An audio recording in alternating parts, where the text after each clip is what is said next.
nose.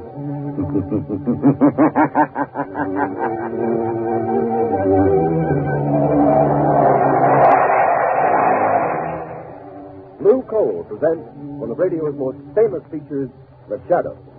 The story of the mystery man who strikes terror into the very heart of shopsters, lawbreakers, and criminals. Today we present The Shadow in one of his most remarkable adventures. A modern mystery of science and crime, The Phantom Voice.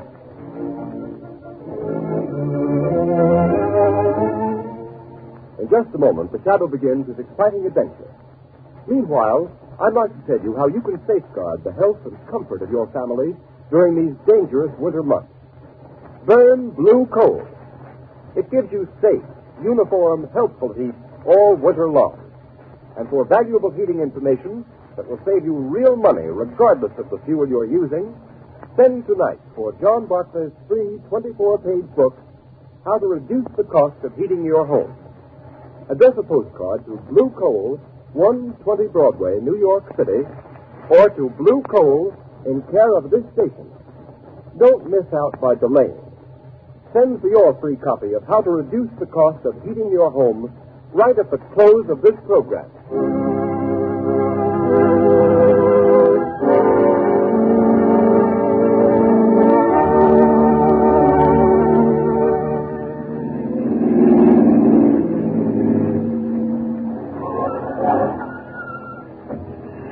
Here we are. Here, Margot, let me help you on. All right. Thank you, Lamont. This way, Margot.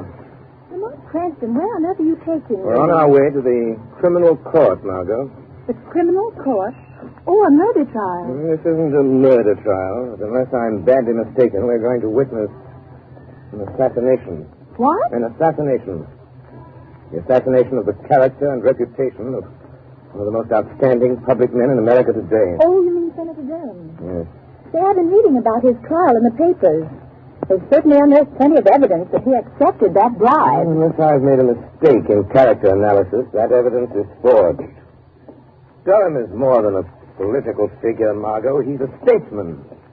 He has an independent income. He's devoted his life to unselfish public service. Oh, he's a very wealthy man. Yes, Margot. Senator Durham has given away 10 times the amount of money he's accused of taking as a bribe. Well, if that's true, Lamont, the whole thing doesn't make sense.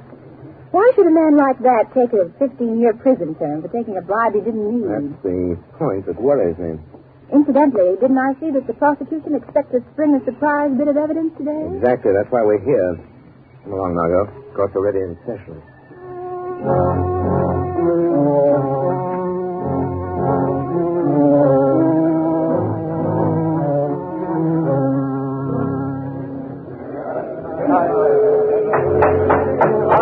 Order in the court.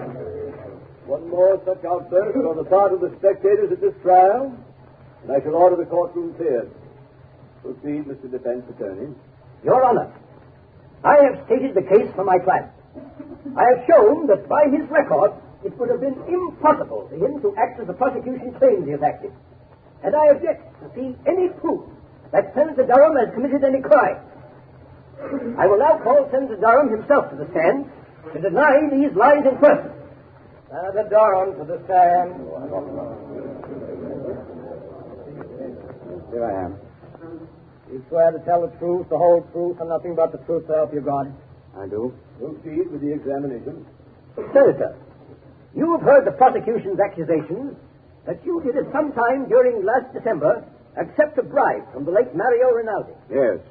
What is your answer? I never accepted a bribe from anyone. My answer is the whole thing is a pack of lies. Order in the court. Your witness. Senator Durham, do you deny that on the 16th of December last, you received a visit from the late Mario Rinaldi in your room at the Maximilian Hotel? Why, no. He came to see me, and I Confine yourself to specific answers. Gentlemen of the jury, the defense has made much of the senator's long and seemingly illustrious career of public service. They would have you believe that, like Caesar's wife, the defendant, Senator Durham, is above suspicion.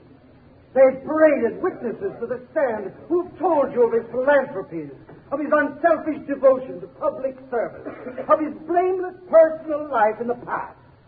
That we do not contest, refute, nor deny. But unfortunately for Senator Durham, he is not being tried for his past. We, the prosecution, need but one more bit of evidence to complete our case.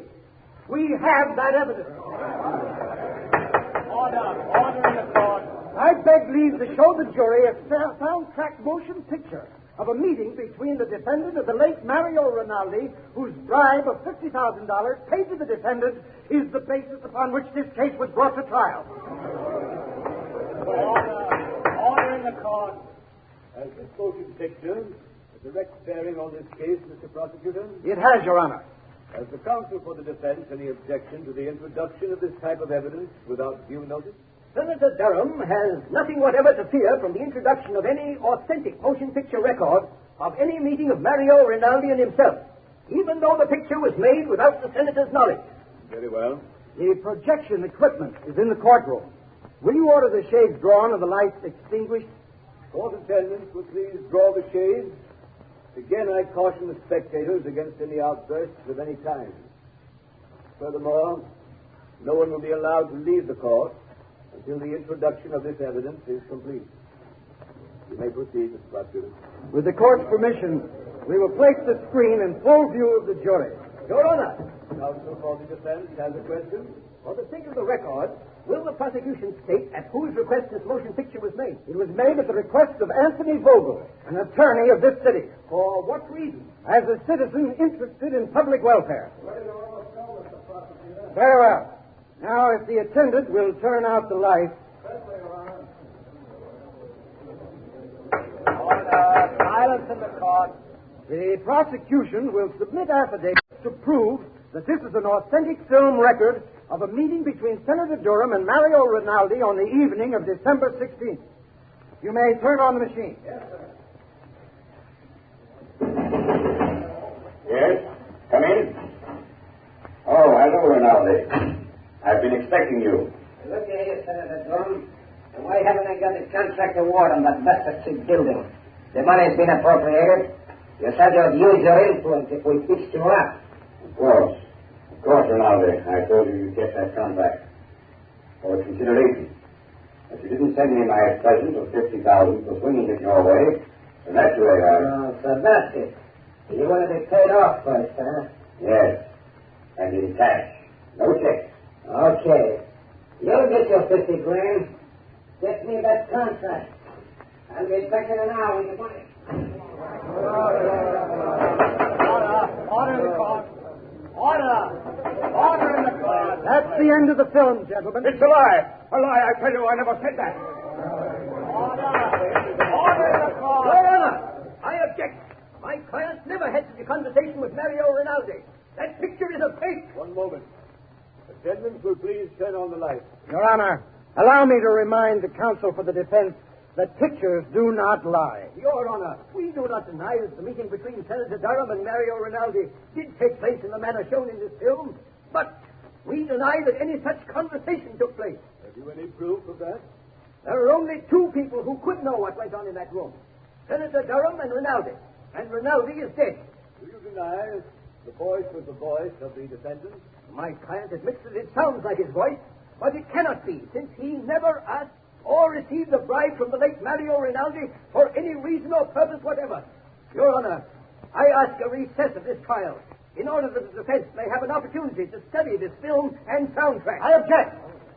I do not see how the due process of law will be impaired by a 24-hour delay.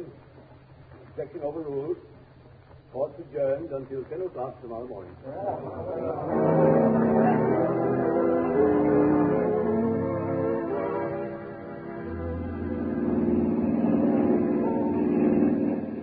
Lamont, after seeing that talking picture of Senator Durham meeting Rinaldi and practically demanding a bribe, how can anyone doubt his guilt? Margot, the Greeks had a philosophy that ran something like this. Only believe half that which you see and nothing you hear. Oh, but Lamont, that wasn't hearsay evidence. That was the senator speaking. That was his voice. Even he couldn't deny it. No man knows the sound of his own voice, Margot. Besides, Durham never spoke those words to Rinaldi. But you saw him. You saw the motion picture. Exactly. Because I did see him speak, I know he didn't say the things that were on the soundtrack of that film. What do you mean, Lamont? Have you ever watched the movement of a man's jaw muscles when he speaks certain words? You mean you know what he really said? No. No, his face was half averted from the camera. I couldn't see his lips. I don't know just what he did say, but I know he didn't utter the words we just heard. Oh, but Lamont, it was still the senator's voice saying those other things, demanding that bribe. I'd swear to it. Yes, and so will the jury, Margot. Unless something is done within the next 24 hours, one of the finest men in this country, an innocent man, Senator Durham, is going to be railroaded into prison for 15 years by his political enemies. And I'm stopping him, Margot. I want you to wait in the car, please. The lawyer's building. What are you going to do here, Lamont? I'm going up to the 25th floor, Margot. The Shadow has an appointment with one of the most crooked lawyers in this city. Anthony Vogel was so interested in the public welfare that he went to the trouble of having a sound camera planted in Senator Durham's hotel suite the night of December 16th.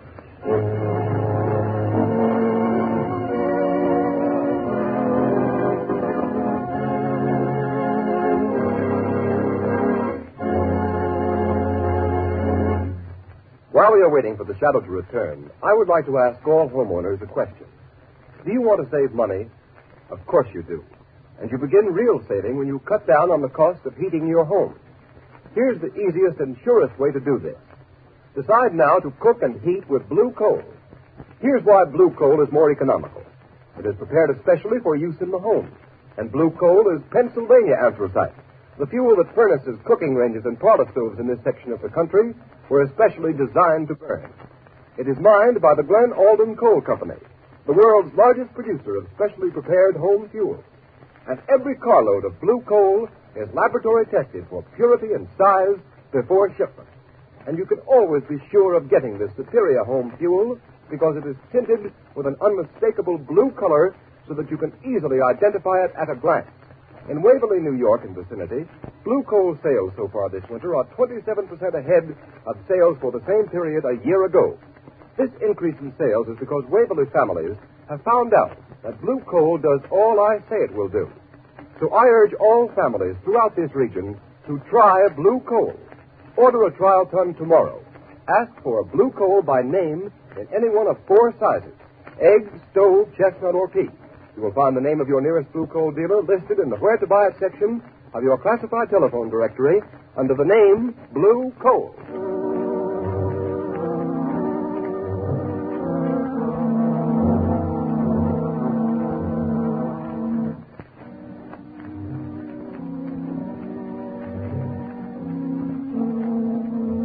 See that swell, Mr. Vogel? You certainly put it over.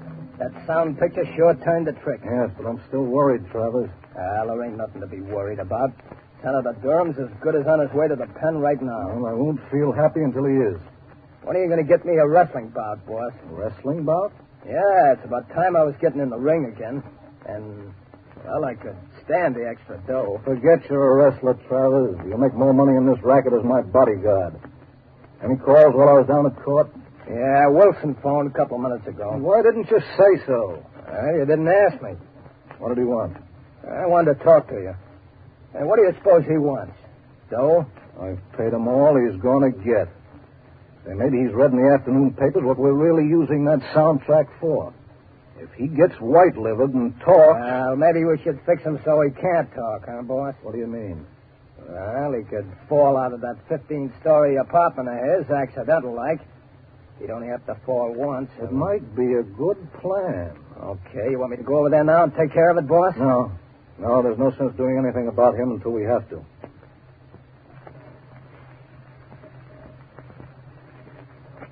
But the first sign of anybody getting wise to what we're doing, then we'll arrange a neat little accident for friend Wilson. Well, now let's take a look at that Wesley murder case. One case at a time, Mr. Vogel. What was that? Suppose we review the evidence of the case against Senator Durham. What sort of devil's trick is this? Who are you? I am the Shadow. Vogel. But I can't see you. Nevertheless, Vogel, I am here, in the shadows. Gee, what? Somebody's talking and nobody's here. Shut up, Travis. I'll handle this. Oh. So you're the shadow, eh? You come here to play your hypnotic tricks on me. What do you know about Senator Durham's business? I know everything about it. I've been listening to your interesting conversation about this Mr. Wilson. He seems to play an important part in your case against Senator Durham. Listen, Shadow, I've heard plenty about you. I don't want to fight you. How much do you want to keep out of this? Always the fixer. How much, Shadow? There isn't enough money in the world to cover up what you're trying to do, Vogel. Who is this man? Wilson. What part did he play in this scheme of yours? Oh, so you don't know. You're just trying to find out, are you, Shadow? Travis, lock the door. Okay, boss. That's locked. Melodrama won't help you, Vogel. Boss, if I could only see this guy, I can... Come on, Travis. You don't need to see him. What do you mean? Come over here. Give me your hand. Well, okay, but it don't make much sense. You'll see. All right. Stand up with me against this wall. Now, stretch out your arms. Can you touch the side wall on that side? Yeah, I can touch it. Good. I can touch it on my side. Now, walk slowly to the other end of the room and don't let your fingers leave the wall. Oh, I get it. Then the shadow can't get past it, huh? You're quick. Now, walk forward slowly. Slow, you fool. Okay. Well, I don't feel nothing. We're almost to the end of the room, boss. Maybe he got away. No, he couldn't go through the door. It's locked. The window is locked, too. Hey, boss, I felt something. Huh? I got him. I got hold of him, boss. I can't see him, but I got him. I got the shadow around the throat. He's a man after all. Gee, Strong. Would kill him, Travers. Maybe he can. He's choking me. Give me your gat, boss. I'll shoot him. You don't need a gun. It'll make too much noise. He's weakening, boss. Kill him, Travers. Give him your famous stranglehold. If he doesn't let go, he'll kill me. Yes, Shadow. This is where you die. Finish him off, Travers. I've got to hurry and take care of Wilson before he gets a chance to talk.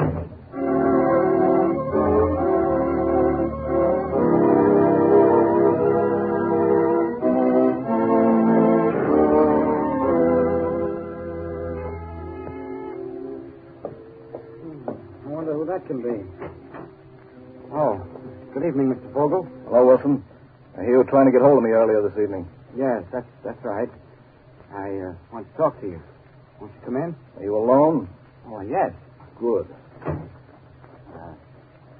Mr. Vogel, when you asked me to do some work for you, I didn't ask to know what you were going to do with it. I needed the money for my wife, Alice, and kids, and You got paid, didn't you? Yes, but... I mean... Well, all this stuff in the papers, Mr. Vogel, about the... Frankly, I don't like it. Oh, you don't? Having a little attack of conscience, Wilson? Well, doing a job is one thing, but sending a man away to prison on a false charge is something else. So I intended to tell you that... Tell me what? Well, the figure that I refuse to let it go on any further. Oh, you refuse? Yes. After all, Mr. Vogel, if I tell what I know about... Well, what are you going to do about it? Just this. Don't move, Wilson. Put that gun down. Don't be a fool, Vogel. I'm not the fool, Wilson. No. Turn your back to me. That's right. What are you going to do? I'm going to assist at a little accident. Now, walk to that window. Wait. You can't do this to me. You can't. Walk! Okay. Now, open the window. All right, Wilson. Climb up on the windowsill. Just a moment, Mr. Vogel. The shadow. I thought Travis took care of you. You thought Travers took care of me, did you, Vogel? Well, I admit he's a good wrestler. But there was one little hold, Vogel, I learned in the Orient that he didn't know. He had me beaten for a moment. It was my one chance to get you to lead me to Wilson. You mean you followed me here? Yes. Yes, I followed you here. It wasn't very difficult to get away from Mr. Travers. It seems I arrived just in time for my proof. In time? No. There, Shadow, there's your proof lying dead on the floor. You're crazy, Vogel. You're a fool. You'll get the chair for this. I'm not as crazy as you think. So I'm a fool, am I, Shadow? Now, you're the fool for coming here. You're the fool the police will find locked in this room with Wilson's dead body.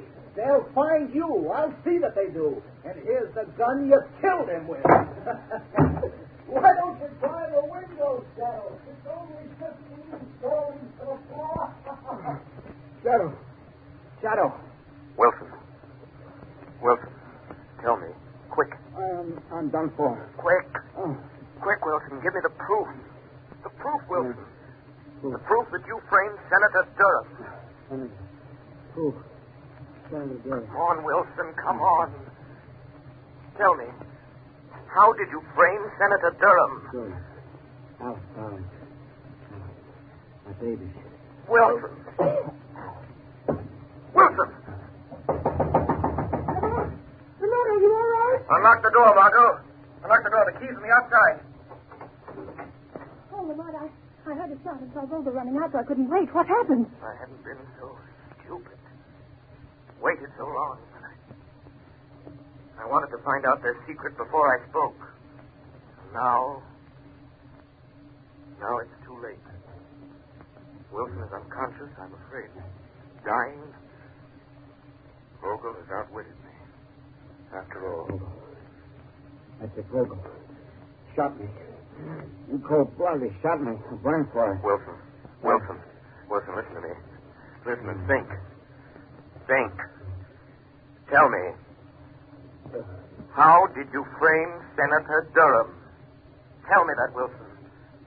Tell me that, and I'll see that Vogel pays for doing this to you. Senator Durham, now I remember. I'll show you. Help me into the next room. I'll show you. I will help you. Easy now. Yeah. Easy. I'll get on the other side. Why, look. It's a recording studio. Yeah, that's right. It's my hobby. I'm an actor. An impersonator by profession. An impersonator? Yes. Help me to that chair by the turntable. I impersonate people. I've imitated Senator Durham's voice dozens of times. Quick. Hand me the microphone. Turn on the switch. There, I can't hold out much longer. Here's the microphone. Drop that needle on the wax record. Turn that switch. This is you, Wilson, speaking. I've just been shot by Anthony Vogel. He hired me to...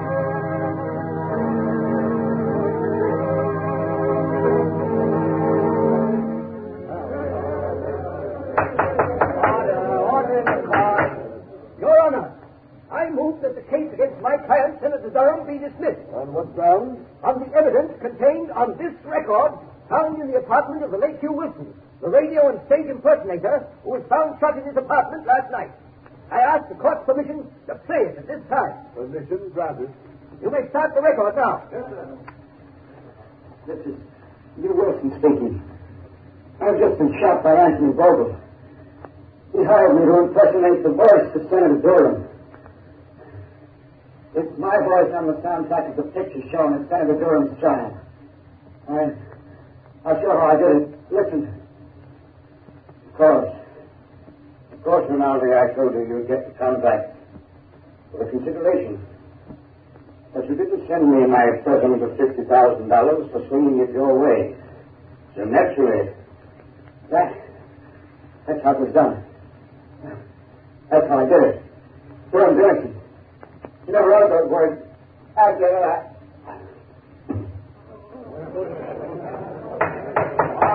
Order in the court. Boy, this is amazing, incredible. Your Honor, there is one more voice on the record at the end. Listen. The voice you have heard is that of Hugh Wilson, murdered by Anthony Vogel. He is the man who sought to frame Senator Durham. But Vogel failed. Just as in the end all crime must fail. And all criminals pay the penalty of death.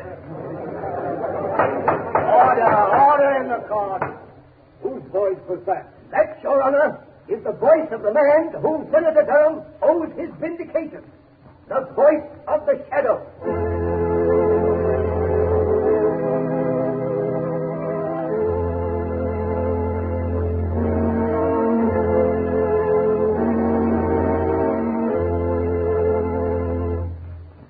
Ladies and gentlemen, before the shadow leaves you, here's John Barclay, Blue Coal's heating expert. Ladies and gentlemen, Mr. Barclay. Thank you, Ken Roberts. Good evening, friends. Just now, I'd like to offer you a friendly suggestion. To lose no time in sending for your free copy of my book, How to Reduce the Cost of Heating Your Home. This little book is attractively illustrated, and each of its 24 pages holds valuable heating information that is of interest to every homeowner. Problems such as the importance of clean furnaces, putting coal on the fire, how to bank a fire, and how to light a fire are dealt with in the fullest detail. For example, on page 16, you will find steps to follow in getting the best results from your furnace in the morning, during the day, and at night. And friends, these are only a few of the 36 topics covered in my book. There is no charge for this book. It will be sent to your home absolutely free and postpaid. It is a part of Blue Coal's famous free service. So I earnestly recommend that you send a postcard tonight for your free copy of How to Reduce the Cost of Heating Your Home. Addressed Blue Coal, 120 Broadway, New York City, or to Blue Coal in care of the station to which you are listening. I thank you. Thank you, Mr. Barclay. Friends, these books are going like wildfire. So write for your copy tonight. Address a postcard in a clear, legible hand to Blue Coal, 120 Broadway, New York City, or to Blue Coal in care of the station to which you are listening. Write now for your copy of How to Reduce the Cost of Heating Your Home.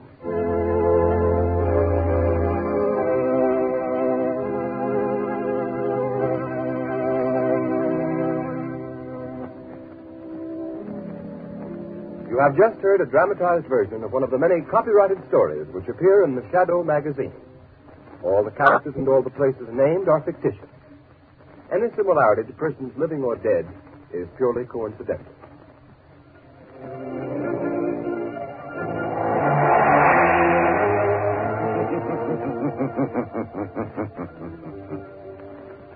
As you sow evil, so shall you reap evil.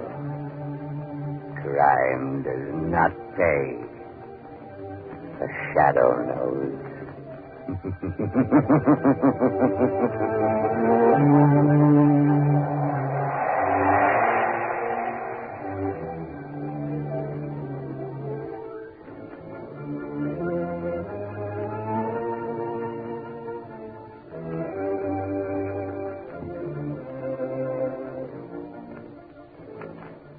Next week, same time, same station, Blue Coal, America's finest anthracite, will again present another thrilling adventure of the Shadow. Be sure to listen, and be sure to burn Blue Coal, the solid fuel for solid comfort.